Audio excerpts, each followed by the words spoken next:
Well, ladies and gentlemen, it's Pastor Nash once again. And today I'm here not to preach, just to give you stories of my life. And let's see how it goes.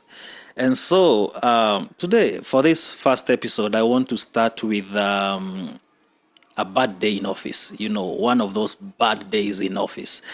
Maybe most of these stories that I'll be giving will not be will not be very encouraging, but it's good to see both sides.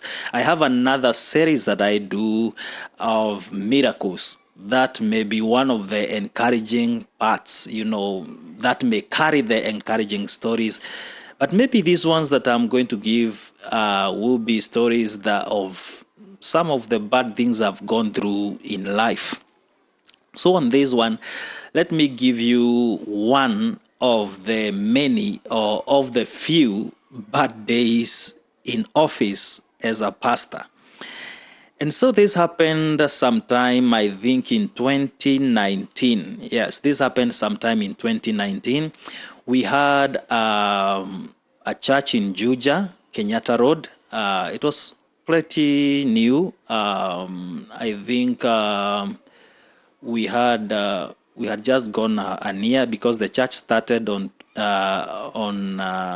in October of 2018, and so in 2019 we wanted to raise funds to buy a public address system. And so what I did, because I'm good on I have a good following online. Of course, not video outreach, text outreach. I'm very good on text outreach. I'm not so good on video outreach, and this may be why I'm doing what I'm doing right now. But trying to change a little bit. But if you check my TikTok or my YouTube, you will concur with me. I'm not very good when it comes to video or audios, or maybe I don't know how to market them well. Anyway, but when it comes to text, I started texting in 2012. That is when I started my text ministry, and it has grown, metamorphosed into so many things. I've tried so many things online, but text outreach or text ministry has always stood out to be, my strong point. I've actually received criticism from some people telling me you don't sound as well, or you don't appear as good on video or on audio like you do on your text, which is a good criticism because it helps you try to improve yourself. And so we wanted to raise money to buy a public address system. And so I said, why not reach out to the people that have been following me on the text ministry and see if some may be willing to chip in. And so I formulated a very good text telling people we are doing this, we are targeting at least 500,000 Kenya shillings, and we will be buying some PA to help us, preach better. And I posted it on all my social media, handles. And soon after, I received a text on my inbox or in my inbox. And someone told me hi. I said hi back. I don't remember any time I've ever ignored a text or even a call. I've never ignored. So because even if this was a bad day in office, actually some of my greatest breakthroughs have come from online strangers. Yeah, people who have read my text and they gotten blessed and they decided to reach out and so on and so forth. And so this stranger comes into my inbox and says hi. I say hi back, and they tell me, I have seen your message, I've been following you, and I've seen you are doing a fundraiser. I told them, yes, we are doing a fundraiser. We are targeting 500,000 Kenya shillings. And so on and so forth. And they told me, I'm willing to help. Wow, I was so, encouraged when even the message has not taken an hour and you have started receiving feedback. It's quite encouraging. So I said, wow, thank you so much. How would you want to help? How would you want to come in? This person tells me, I'm willing to give you all the money, the whole 500,000. I almost could not believe what I was hearing. I was so excited. I asked them, are you serious? They told me, yes. I live in the UK, and this is what I do here. I don't want to expose them because the purpose of this video is not to shame anybody or, to cause harm to anybody. It's just me telling my story. So I don't want to give so much detail, but they told me what they do. They even sent me pay slips, previous pay slips.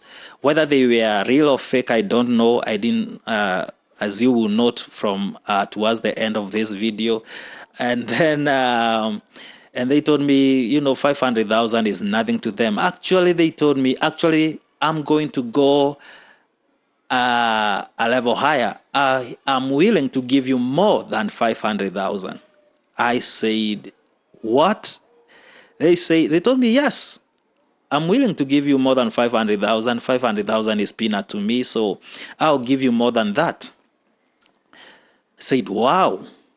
And right now in my mind, I was thinking, okay, what now I need to do is to go back to the text that I had sent and tell almost everybody that I had sent to that not to worry anymore. We have found an angel.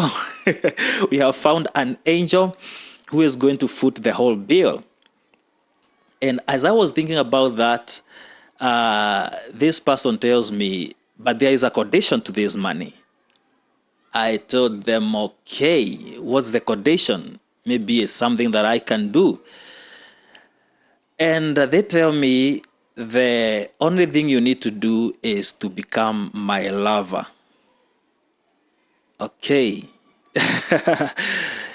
I said, what? They told me, yes, all you need to do is to become my lover. I looked at the profile picture, and it was the profile picture of a man.